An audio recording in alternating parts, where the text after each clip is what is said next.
Alors, bienvenue à tous. Donc, je vais vous parler de Jenkins X. Dans le programme, c'est annoncé comme étant une présentation qui s'appelle « Il faut sauver le soldat Jenkins », mais pour que le marketing accepte cette proposition, les slides qui vont être enregistrés s'appellent « Toward the Cloud Native Jenkins ». Ça fait un peu plus, c'est un peu plus vendeur. Donc, je m'appelle Nicolas, je travaille chez CloudBees. Je fête aujourd'hui mes 8 ans chez CloudBees.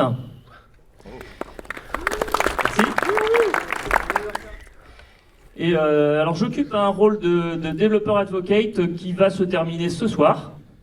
Donc ça fait double anniversaire, plus ou moins. Et donc je vais vous parler de Jenkins X aujourd'hui. Est-ce qu'il y a quelqu'un qui s'appelle Alonso dans la salle? Ah non, c'est dommage, j'aurais bien aimé la faire sinon. Bon, c'est pas grave. Si vous allez sur le site de Jenkins.io, vous allez voir le pitch du projet, qui est que Jenkins X est une solution de CI/CD pour les applications modernes du cloud, du Kubernetes, de blockchain, et ainsi de suite. Le buzzword bingo, qui vous apprend pas forcément grand-chose. Puis bon, si on creuse un peu, en fait, bon bah voilà, on se dit ouais, bon en fait ils ont fait tourner Jenkins sur Kubernetes quoi. C'est pas non plus un peu fou. Et ce que je vais essayer de vous montrer, c'est que c'est pas ça du tout. On ne fait pas tourner Jenkins sur Kubernetes, c'est une des options, mais c'est absolument pas l'élément clé de Jenkins X. Déjà, ce qu'il faut comprendre, c'est ce que Jenkins X n'est pas. Déjà, c'est pas une variante, une distribution de Jenkins dans lequel on aurait fait des modifications, rajouté des plugins et des choses comme ça. C'est un projet qui est complètement à part. C'est pas non plus une suite de plugins. S'il y en a parmi vous qui utilisent Jenkins par exemple avec BlueOcean pour la visualisation des pipelines, où vous avez toute une palanquée de plugins BlueOcean qui viennent compléter Jenkins pour revisiter l'interface graphique. On n'est pas non plus dans ce mode-là. Vous n'avez pas une suite de plugins Jenkins X pour faire un espèce de Jenkins++.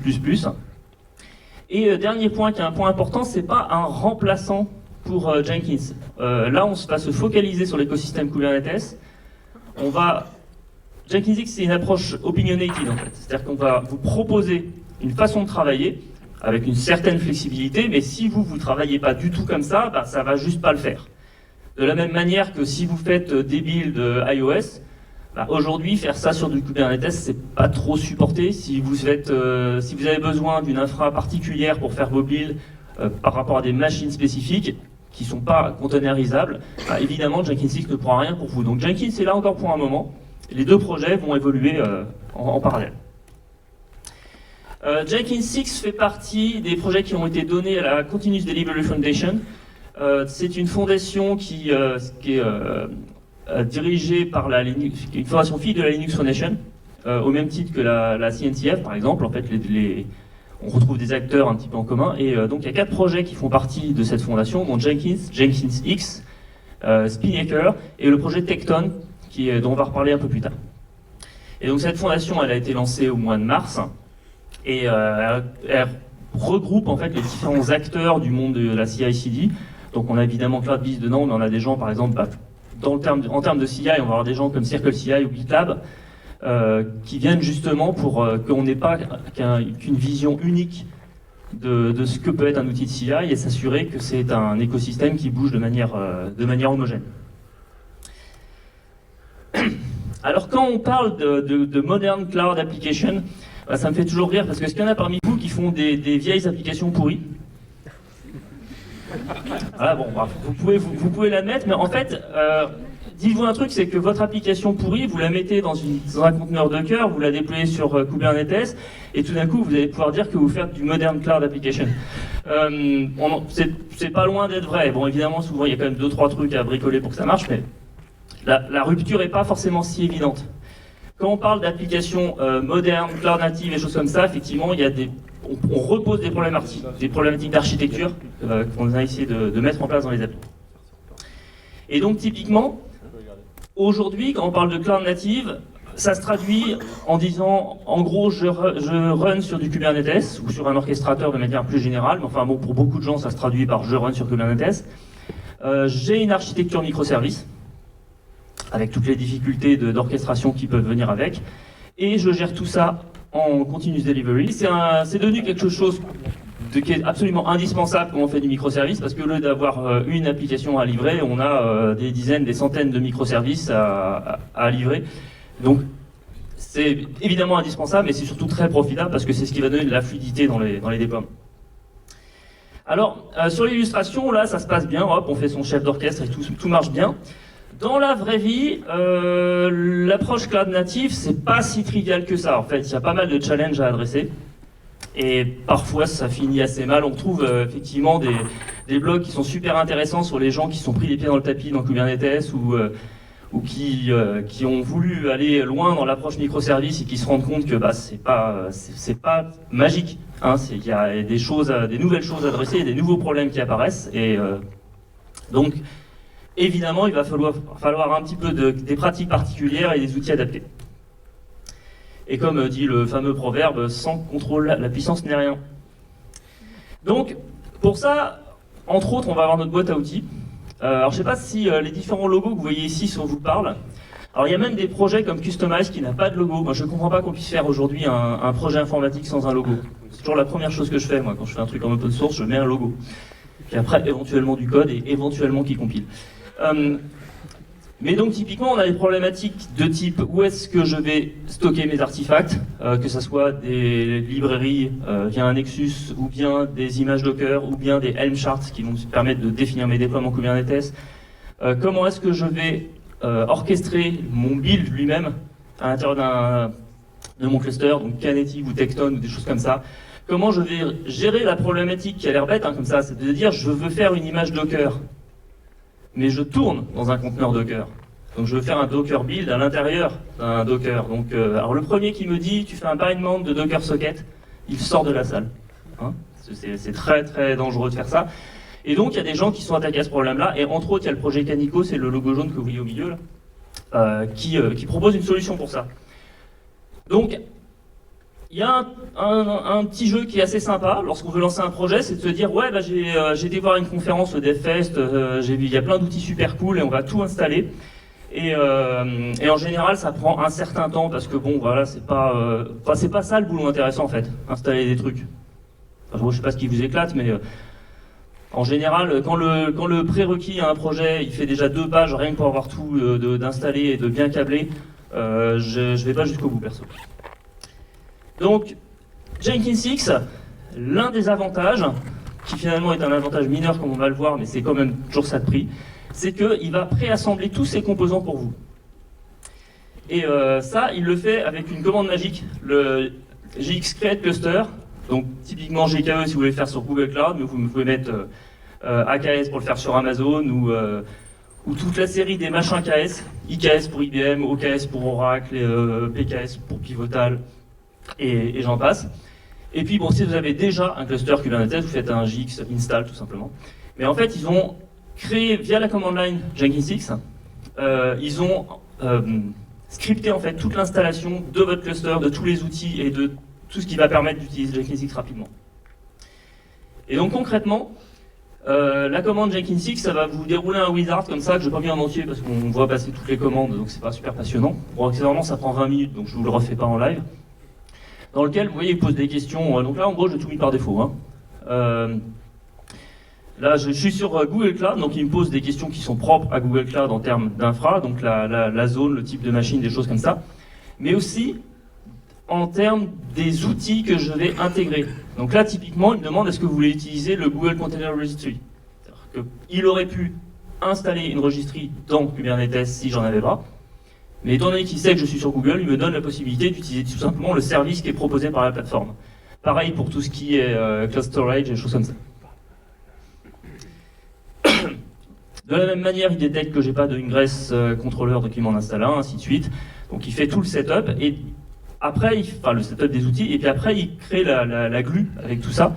C'est là à ce moment-là qu'il me demande effectivement un utilisateur GitHub, parce qu'on va le voir en fait, la clé de Jenkins 6. C'est pas du tout d'installer les outils, hein, c'est toujours ça de prix, mais c'est tout.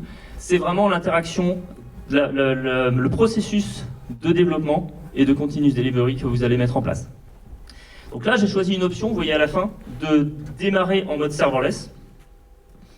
Parce qu'en fait, il y a 2 projets Jenkins 6, entre plus ou moins. En gros, il y a 2 façons de l'installer.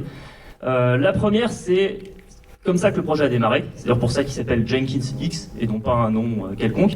L'idée, c'était de proposer quelque chose de nouveau autour de Jenkins, et donc effectivement, on faisait tourner des masters Jenkins dans Kubernetes. Ça, c'est le mode classique. Et puis, depuis, ça va faire presque 1 an maintenant, mes collègues travaillent sur une approche dite, on appelle ça Serverless Jenkins, même si le nom n'est pas complètement identifié, on n'a pas spécialement fait de logo pour ça. En fait, c'est un mode où ils ont remplacé la plupart des composants qui sont aujourd'hui dans Jenkins pour offrir une approche de CI complètement différente. Alors je vous ai pas fait le diagramme d'architecture d'un Jenkins parce qu'en fait c'est pas compliqué, c'est une grosse boîte en centre avec marqué Jenkins parce que Jenkins c'est un monolithe. Et en fait, petit à petit, il y a plein de choses qu'ils ont remplacées. La première chose qu'ils ont fait, c'est ce qu'on voit en haut, c'est qu'ils ont utilisé Pro, c'est un projet qui vient de la communauté Kubernetes, c'est ce qui est utilisé par Kubernetes pour faire sa propre CI. C'est une gestion des webhooks GitHub. Donc en fait, à chaque fois que vous avez un nouveau commentaire, un label qui est posé, une nouvelle pull request, un commit, une chose comme ça, l'événement arrive dans Pro, et Pro est configuré pour faire des choses. Toute la configuration se fait as code, parce qu'effectivement Pro n'a pas de web UI de configuration, donc du coup c'est réutilisé de la même manière. Finalement c'est GitHub qui sert de web UI pour savoir ce qui s'est passé lors d'un build, puisque c'est dans la revue de votre pull request que vous allez avoir le statut du build pour vous dire est-ce que je peux merger ou non. Et contrairement à ce qu'on a avec un Jenkins traditionnel où tout est blindé en XML sur le file system, Jenkins X utilise les solutions de stockage propres à un environnement cloud native pour tout ce qui va être configuration, des config maps, les logs, les choses comme ça, les artefacts sont envoyés vers des outils adaptés. Et la partie un petit peu plus technique, c'est le pipeline qu'on va exécuter afin d'assurer la compatibilité pour les utilisateurs Jenkins existants, ceux qui viennent avec un projet existant, donc qui ont déjà écrit un Jenkins file. Il y a un mode de fonctionnement où Jenkins X va démarrer un Jenkins master qui est en mode headless, en fait, qui n'expose pas sa web UI, et donc qui n'expose pas non plus ses failles de sécu, mais qui va être là uniquement pour dérouler le pipeline. Et dès que le pipeline est terminé, le master s'arrête. C'est ce qu'on appelle le Jenkins File Runner. Et puis l'autre option, celle que je vais vous montrer aujourd'hui, c'est d'utiliser le projet Tekton qui a été initié par Google. Alors c'est une extension en fait du projet Knative qui a pour objectif de définir les briques de base en fait dans un environnement Kubernetes pour faire un pipeline de CI/CD. C'est pas un projet qui est destiné à ce que vous l'utilisiez tel quel, sauf si vous adorez écrire des kilomètres de YAML pour faire un Hello World. Mais par contre, il fournit le runtime qui est capable d'exécuter un build. Et donc, à la charge d'un outil tierce, de proposer un DSL et de faire la traduction à la volée dans la syntaxe nécessaire. Et donc, c'est ce que fait Jenkins X. Et donc, pour l'instant, ce qu'on a fait, c'est que voilà, on a remplacé des briques de Jenkins, on a installé plein de trucs sur notre cluster, mais c'est l'intérêt de Jenkins X, c'est de préassembler tout ça pour implémenter un Continuous Delivery GitOps. Alors, est-ce qu'il y en a parmi vous qui ont déjà entendu parler de ce terme GitOps ? Bon, un bon tiers de la salle. L'idée de GitOps, en fait, je rentre le ventre.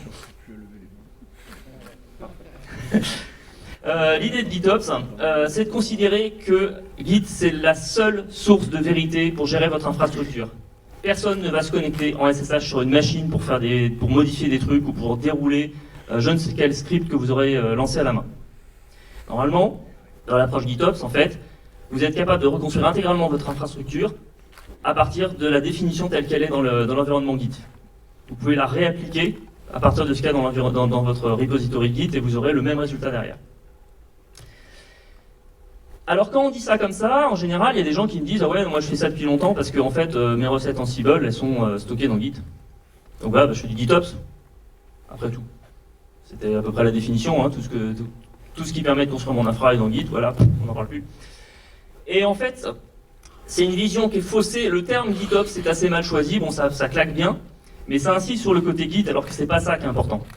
Parce que oui, on peut stocker des trucs dans Git, mais de là à dire que parce qu'on a mis un fichier YAML dans Git, on est convaincu que l'infra correspond à cet état, c'est loin d'être vrai. En fait, la partie importante dans GitOps, c'est le fait qu'on ait entièrement automatisé l'application de ce qu'on a dans notre repository Git pour que l'infra reflète cet état désiré. Alors les outils GitOps peuvent être plus ou moins avancés dans cette approche-là. Et ce que propose Jenkins 6, en fait, c'est d'utiliser le mécanisme de pipeline qu'on utilise déjà pour nos builds d'applications pour piloter l'infrastructure elle-même. C'est-à-dire qu'à chaque fois qu'on va aller pousser du code dans un repository, donc dit d'environnement, dans l'environnement de production par exemple, on va avoir un repository dédié avec un ensemble de Helm charts et de choses comme ça sur tout ce qui est déployé sur l'infra. Eh bien c'est un tout nouveau commit qui va arriver dans ce repo, va déclencher un pipeline Jenkins 6 dont l'objectif est de synchroniser l'infrastructure pour qu'elle reflète l'état désiré.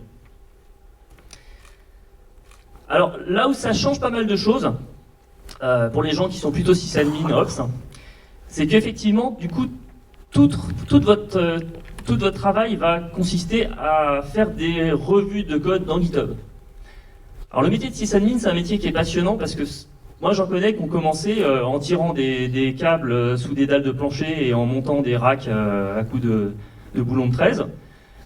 Et puis après, on leur a demandé d'administrer des machines, après on leur a demandé d'administrer des parcs VMware, et puis on leur a demandé d'administrer des clusters, et maintenant ils font de la revue de pull request. C'est un métier qui évolue. Je pense que même les développeurs front, en fait, n'évoluent pas aussi vite. Alors, quand je vous parle d'environnement, vous vous doutez bien que dans l'approche que va vous proposer Jenkins 6, l'objectif c'est, on est en train de faire de la CI, c'est-à-dire qu'on veut avoir un retour vers le développeur qui soit le plus rapide possible. On ne va pas attendre que ce soit en production pour se rendre compte qu'un truc ne marche pas. Donc on va évidemment avoir des environnements de développement, de staging, de production, qui doivent être aussi comparables que possible, sinon identiques. Et Jenkins 6 va piloter le déploiement dans ces différents environnements. Et on va utiliser un mécanisme de promotion pour que mon application telle que je l'ai dans mon environnement de développement puisse passer dans l'environnement de staging. Et si j'ai passé ma qualif là-dessus, que tout se passe bien, je suis content du résultat, je vais faire la promotion vers l'environnement de production. C'est de la promotion de niveau binaire, c'est-à-dire qu'on a tagué nos images Docker, on a tagué nos Helm charts, et on les applique vers l'environnement cible. Il y a parfois des gens qui, dans leur projet, dans leur projet Git, en fait, ont une branche master et une branche production, par exemple. Et la mise en production consiste à faire un merge vers la branche de production. Et là, c'est de la promotion de niveau source. C'est-à-dire que vous allez rebuilder l'application quand vous la mettez en prod. Alors, si vous êtes confiant dans la reproductivité de votre build, tant mieux. L'expérience prouve que des fois, c'est pas si flagrant que ça, que c'est reproductible, quoi. On peut avoir des couacs et malheureusement, on se retrouve à mettre en production un truc qui ne correspond pas à ce qui a été testé avant. Alors, j'ai bien assez parlé, donc on va passer en mode démo. Et là, du coup, j'aurais apprécié d'avoir le casque, mais c'est pas grave, on va faire ça. Donc ici j'ai un super cluster, est-ce qu'il est toujours là? Il y a un Wi-Fi qui carbure. Ok, est-ce que ça c'est gros là? C'est bon? Donc j'ai une ligne de commande qui s'appelle JX, qui logiquement me permet de voir si je suis à jour au niveau version, et c'est peu probable. Putain, ça rame, hein. Donc comme vous pouvez le voir, on a par exemple une version 2.0.279. Alors ne soyez pas surpris par les numéros de version, on va le voir par nous-mêmes pendant la démo. On va avoir très très vite des incréments qui montent à des valeurs assez folles. Et en fait, il ne faut pas voir les numéros de version en termes de j'ai fait une release à mon client ou des choses comme ça. C'est vraiment des marqueurs dans le temps pour dire que l'application est dans un état connu. On a le tag correspondant au niveau des sources. Et donc du coup, on peut avancer avec un cycle d'itération très très court. Évidemment, vous doutez bien que l'équipe Jenkins 6 utilise Jenkins 6. Et donc c'est pour ça qu'on a ces numéros de version qui montent très vite. Donc je vais créer une application. Et pour ça, je vais utiliser un mécanisme qu'on retrouve dans pratiquement toutes les stacks aujourd'hui qui permettent d'avoir un démarrage rapide. Alors ça a des noms variables, mais enfin en général, vous avez le truc qui permet de créer le squelette d'application Hello World, voire même un petit peu plus, de manière à ne pas avoir vous coltiner une doc simplement pour créer les 5 fichiers de départ qui vont bien. Ça a été complètement intégré dans Jenkins 6. Ils le font pour les projets qui déjà fournissent ça. Donc par exemple pour Spring Boot, ils vont intégrer le Spring Starter qui correspond. Et sinon, de manière générale, ils ont la notion de Quick Start. C'est trop bas dans l'écran. On voit pas le bas. Ah, c'est trop bas. Alors, c'est bon là? Vous voyez le haut? Ok. Alors, JX, create, quick start. Donc là, je demande JX Create, elle crée plein de trucs, donc les clusters, les choses comme ça, elle permet de créer les permissions, les équipes et ainsi de suite. Et là, ça rame à mort, c'est fou. Et donc là, il a vérifié que j'avais une connexion à mon compte GitHub. Et donc je vais faire ça avec mon nom perso, très bien. Alors je vais mettre ça, hop, sur l'organisation, allons-y. Et on va créer une application DevFest. Donc évidemment, il me crée le repo en local. On va faire, alors on a plein de choix, hein. On peut faire du Angular, du ASP.NET, du machin, du PHP, du Python, du Rails, enfin il y en a toute une balanquée, vous pouvez évidemment définir les vôtres. Moi je vais faire du Node, tiens, c'est bien Node. J'ai arrêté le JavaScript très tôt moi, alors du coup, je dis un jour je vais m'y remettre, mais comme il y a régulièrement des nouveaux frameworks, je me dis je vais attendre encore un peu. Est-ce que vous voulez initialiser Git? Bah tant qu'à faire, hein, on ne sera pas venu pour rien, hop, voilà. Donc là, en gros, il m'a créé un Hello World Node.js, donc une page index avec le package JSON et des choses comme ça. Et ensuite, il fait la détection, ici, il s'en va. On a ici la détection du type d'application. Là, c'est ce qu'on appelle les build packs. C'est un concept qu'on retrouve, qui est implémenté par exemple par Pivotal, qu'on retrouve aussi au niveau de la CNCF. Il y a un projet build pack au sein de la CNCF avec une implémentation différente et Jenkins 6 a la sienne spécifique. Mais c'est toujours la même idée en fait. C'est de dire on va regarder ce qu'il y a dans le repo. Là en gros il vient de se rendre compte que en gros il cherche un pom.xml, un package.json, un je ne sais quoi, enfin des fichiers marqueurs comme ça qui révèlent le type de stack qui est utilisé. Donc là, il s'est rendu compte qu'il y avait quand même 36% des fichiers dans le repo qui étaient des fichiers de l'écosystème JavaScript, donc c'est une grande chance que ce soit un projet JavaScript. Et donc du coup, il applique le pack correspondant. Donc vous pouvez, ils sont tous hébergés sur GitHub, un Jenkins 6 build pack. Vous pouvez bien sûr configurer Jenkins 6 pour qu'il utilise vos propres build packs si vous préférez les gérer vous-même.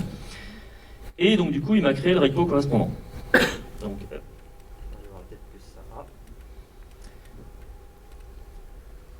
essayez d'aller voir la tête que ça a.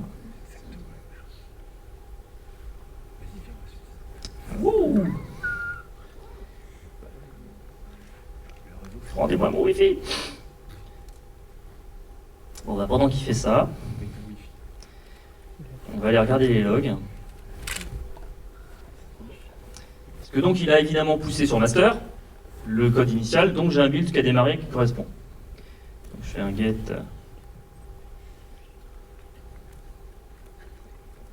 Logs. Peut-être. Ah, les démos GitHub sans Wi-Fi, c'est pas évident.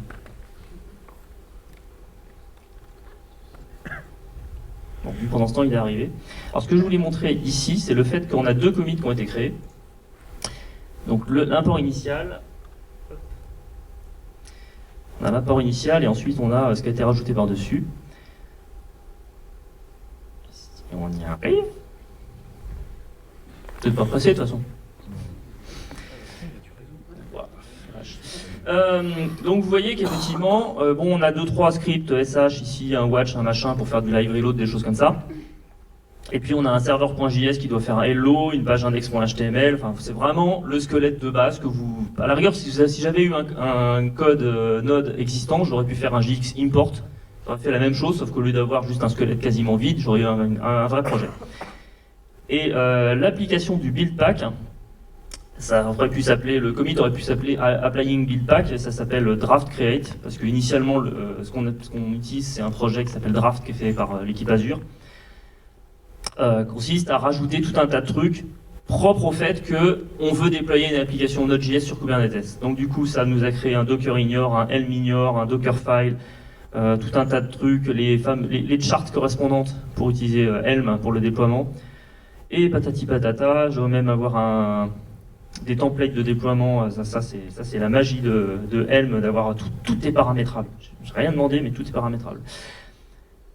Et patati patata, donc voilà, en gros tout ça on n'a pas besoin de se le taper, parce que c'est pas passionnant d'une part, et parce qu'en fait ça va être très probablement toujours la même chose sur toutes les applications Node.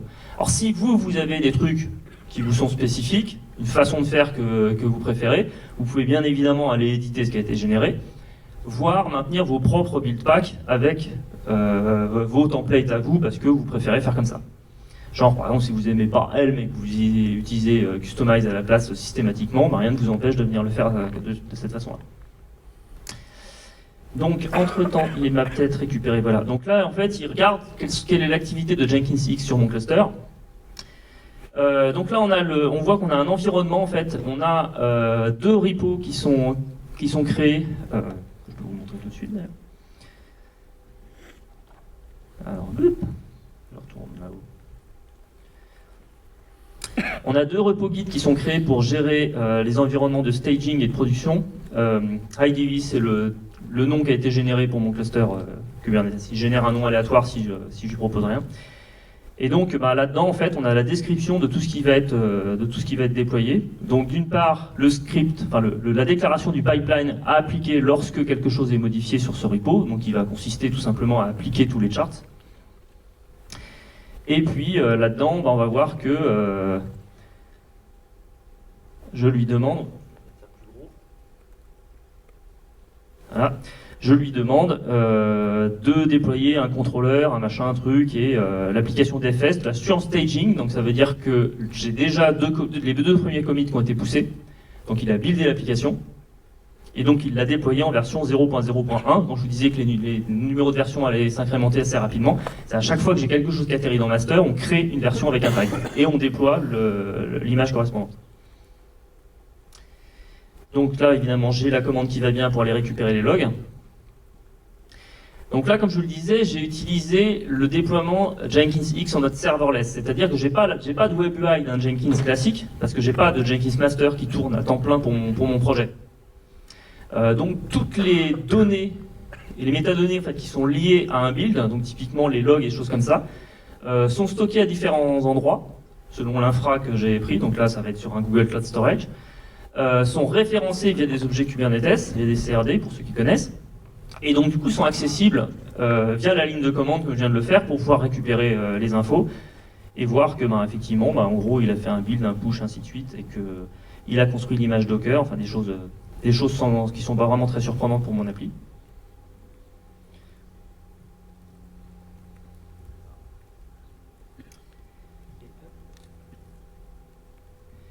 Donc là, je vais aller regarder effectivement quelles sont les applications qui sont connues de Jenkins X. Et donc effectivement, j'ai une version 0.0.1 qui est sur staging. Et si tout va bien, il arrive même à charger l'image. Voilà. Donc ça, c'est mon quick start. Donc l'application index.html avec rien dedans. Sur lequel voilà, j'ai juste le logo Jenkins X qui a été mis en place. Alors maintenant, on va se comporter comme des développeurs. Hein. On va faire un fork.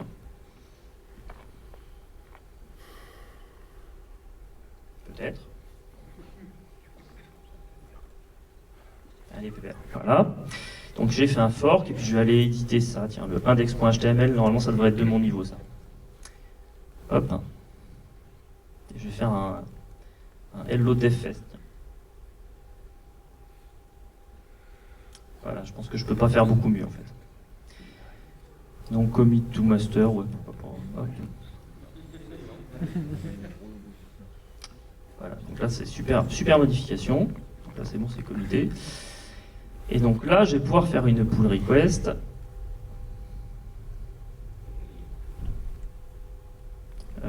Oui, c'est pas un anti-pattern de faire ça depuis master, c'est bon. Hein. GitHub, donne-moi des leçons.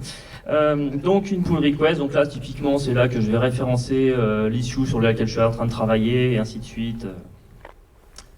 Hop, je crée la pull request, jusque là c'est super passionnant. Et donc là sur mon repo, allons-y devfest, évidemment, GitHub a généré un événement. Là on voit pro, ça déclenche des choses. Alors, un truc qu'on peut regarder, alors je ne vous ai pas montré typiquement ce qu'il y avait comme installation. Alors, si on regarde un peu, si on regarde les services par exemple qui ont été déployés, services, voilà,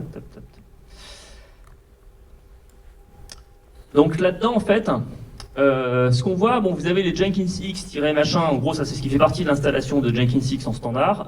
Donc Chart Museum, Monocular, ça c'est la partie Helm en fait. C'est la registrie sur lequel sont stockés les packages Helm, c'est-à-dire qu'en gros les templates de déploiement d'applications Kubernetes. Monocular étant la web UI qui va avec. Les CB-machin, je vais vous les montrer après, c'est une web UI sur laquelle on est en train de travailler, qui pour l'instant n'est pas encore publique, mais ça arrivera bien un jour. Et Deck, Hipster, Hook, Tide et ainsi de suite, ce sont les composants qui sont mis en place par Pro. C'est une architecture totalement microservice, donc on a le Pro lui-même qui reçoit les événements, qui va déclencher des jobs, et on a typiquement Deck. Alors, si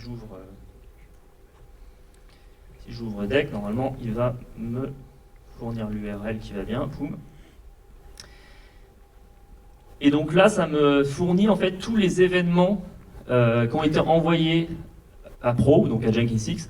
Donc entre autres le fait que y a un gars qui s'appelle Endelov qui a pu pousser un commit machin dans Devfest et que c'est en fait c'est une pull request. Et ça a déclenché un job qui est le job serverless Jenkins, donc on va aller voir directement. Ma pull request, elle est là, hop. Donc la première chose que fait Jenkins X, c'est il nous raconte sa vie. Alors encore, il le raconte encore un peu plus quand c'est votre toute première pull request, il vous met un gentil message de bienvenue. Puis après il se calme, parce que bon, il parle déjà beaucoup. Et là, il m'explique que je suis en train de faire une pull request, qu'elle n'est pas approuvée. Donc il faut que je demande à ce que quelqu'un fasse une revue de ma pull request. Et que, en fait, si je veux changer l'état de cette pull request ou lancer des commandes supplémentaires, je vais passer par des commandes. Donc typiquement, je vais pouvoir faire un assign à Endelov ou quelqu'un d'autre. Alors évidemment, comme j'ai les droits suffisants là sur ce repo GitHub, je pourrais le faire directement à ce niveau-là. Mais l'intérêt de faire ça, c'est que des gens qui n'ont pas les droits déclarés dans GitHub, c'est des choses que vous pouvez gérer via ces commandes-là.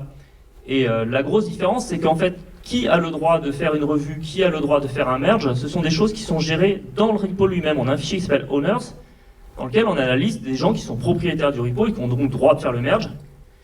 Et ce qui veut dire qu'on n'a pas besoin d'avoir quelqu'un qui, avec des super droits administrateurs dans GitHub, va devoir synchroniser ça pour que, quand il y a un nouveau qui arrive sur le projet, on lui donne les droits de faire les merges dans les différents projets GitHub. En fait, il suffit qu'il fasse une pull request sur le fichier owners pour s'ajouter.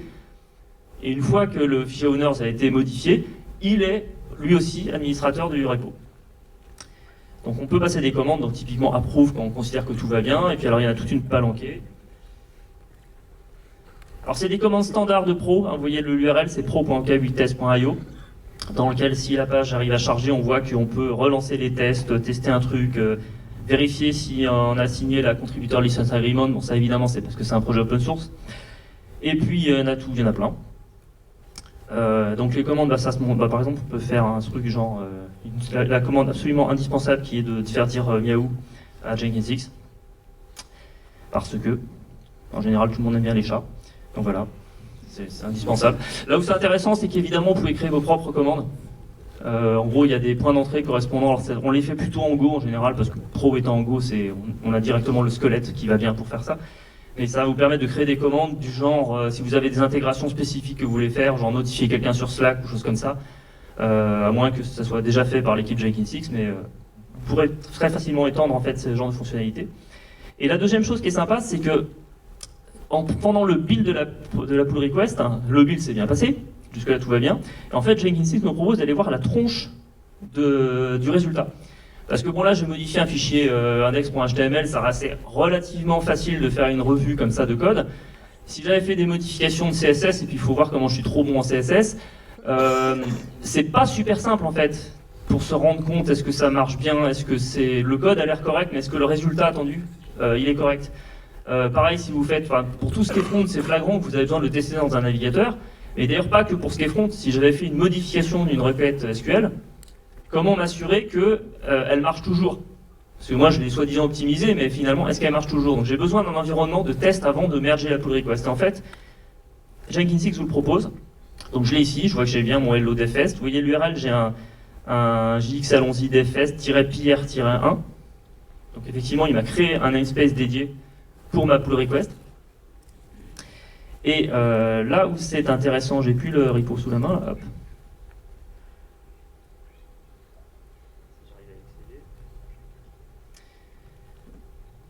si on regarde ce qu'il met dans la partie charts ici, j'ai les M charts qui correspondent à mon déploiement, donc mes templates de déploiement, et j'ai un M chart complémentaire de preview. C'est-à-dire que c'est là que je vais pouvoir dire, quand je déploie en preview, peut-être que par exemple je vais en plus exposer le port de debug, peut-être que je vais fournir en plus une base de données qui va servir juste à connecter l'application parce que je veux pouvoir faire des tests sans impacter une base de staging et évidemment pas de production. Donc on va pouvoir customiser en fait l'environnement qui sert à cette preview-là. Et là où c'est du coup super pratique, c'est que d'une part là on a pu voir effectivement que l'application avait une bonne tête. Et pourquoi j'ai toujours dans l'état donc là normalement il me dit tout est bon.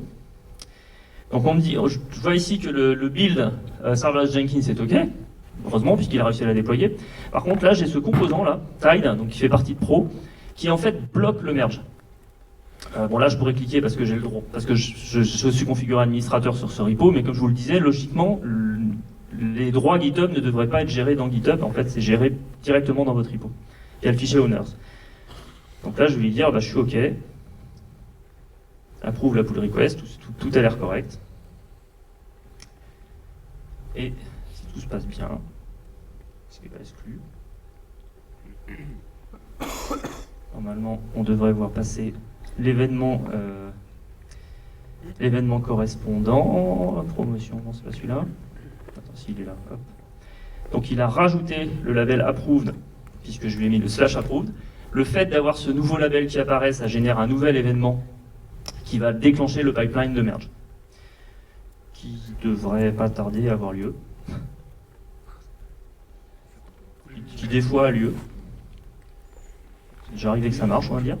Alors allez loulou, fais ton merge. Et pour faire mon merge. Normalement il fait une merde. Bon, je vois le temps qui défile, donc on va pas se prendre la tête. Bon, normalement il aurait dû faire le merge, pas se prendre le chou avec ça.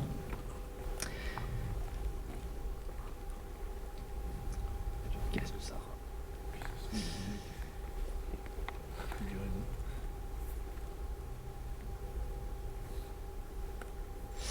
Donc là, si je regarde les logs, donc j'ai fait mon merge, si mon clic sur l'UI est passé, il n'a pas l'air, puisque je suis toujours en master numéro 1. Si, ça y est. Ah, merge fail, oui, c'est en fait, il a mergé pendant que je cliquais sur le bouton, donc effectivement, un conflit de merge, j'avais jamais vu celle-là. Donc effectivement, il a fait le merge, et donc là, logiquement, je devrais voir le deuxième build sur master. Connecte-toi à Internet. Voilà, on a un deuxième build qui est fait, donc il y a un build de type release. Alors le numéro 1, il avait pas de nom particulier, parce on peut différencier le build d'une pull request et le build de la release.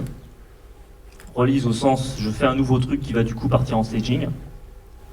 La différence en fait, c'est que quand on fait ce build de release, on tag tout et on fait ce qu'on appelle la promotion automatique, c'est-à-dire que tous les environnements qui sont configurés pour dire si quelque chose arrive dans le master, je le prends tel quel, donc typiquement du staging, des environnements de test, du coup vont immédiatement récupérer la nouvelle version. Donc là, il me raconte sa vie au niveau de tout ce qui se passe pendant le build.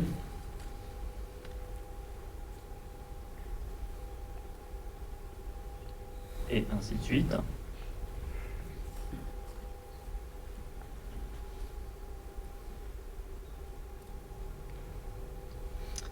Création d'image de cœur, ça push, ainsi de suite. Donc là, on peut aller voir pendant ce temps au niveau de mon environnement staging. Jusqu'ici, j'avais la version 0.0.1. Donc logiquement, il va me pousser la version 0.0.2 et pour ça, il fait une pull request. En fait, comme je vous le disais, la partie GitOps, tout passe par Git et si possible systématiquement par des pull requests. On ne pousse pas directement sur master. C'est ce qui va permettre d'identifier qui en gros a validé l'opération. Comme je l'ai fait via la ligne de commande, en fait, c'est mergé automatiquement par Jenkins X, mais n'empêche qu'il suit quand même la procédure standard. Ce sont les mêmes événements qui lancent les mêmes pipelines. Donc effectivement, le fait que ça soit mergé donc en mode automatique fait que mon application va être déployée. Donc là, bon, le build est fini, on s'en fout. Là, normalement, je vais voir que ici, j'arrive à le récupérer. excellent. Récupérer le build de déploiement de la 0.0.2, peut-être.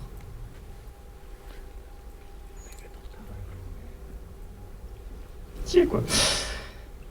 Voilà, quand même. Et donc on voit que j'ai mon staging 31 qui correspond au déploiement de 0.0.2 qui apparaît. Donc là, en gros, il fait un Helm apply de toutes mes charts et du coup, ça déploie l'appli. Donc c'est pas merveilleux. Et si je regarde les applications, normalement, il va me dire que maintenant, j'ai la 0.0.2 qui est dispo, donc il ne va pas tarder à l'être. Ah, des mots plus sympas quand le Wi-Fi dépote. Hein. Et donc là, j'ai mergé ma pull request, donc effectivement, je me retrouve en staging avec une version 0.0.2 sur lequel je vais pouvoir faire passer des tests d'acceptance ou juste avoir des gens qui viennent vérifier que ça correspond aux besoins. Donc ça, c'est la promotion en mode automatique. Et maintenant, ce que je vais faire, c'est que je vais dire que mon application elle a une bonne gueule. Donc je vais faire une promo.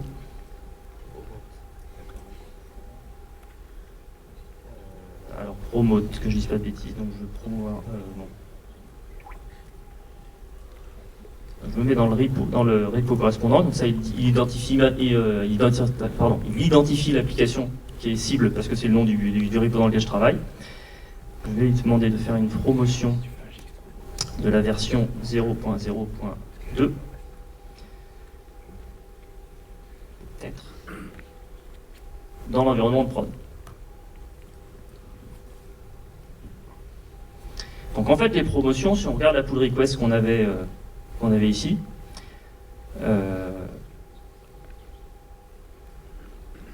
ça consiste juste à ça. Le Helm chart, il a été relisé, donc il est dans le Chart Museum, en version 0.0.2, et j'ai le tag correspondant dans GitHub. Donc le fait de dire je veux déployer la 0.0.2 dans staging, ça consiste juste à faire un incrément de version en fait dans ma description d'environnement. Donc c'est le genre de choses que j'aurais pu faire à la main. Mais comme vous pouvez le voir, le fait que tout soit piloté par la ligne de commande, c'est ce qui fait qu'on peut avoir ce ligne de promotion automatique ou manuelle pour la mise en prod. Qui logiquement, entre-temps, a eu lieu ici. Il m'a fait une pull request sur le repo de production qui va ressembler à peu près à la même chose, sauf que là c'est la première fois que je déploie cette application. Jusqu'ici je venais juste de la créer, donc évidemment elle n'était pas en prod. Donc il m'a rajouté l'application DevFest en version 0.0.2. Et une fois que tout ça sera déployé, logiquement,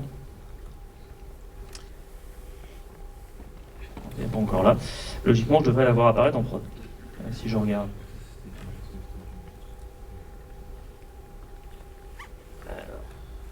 Si je regarde mes builds, je vais pouvoir voir le pipeline de déploiement en prod, qui a sans doute démarré entre-temps, le temps que ça dépote un peu. Vache.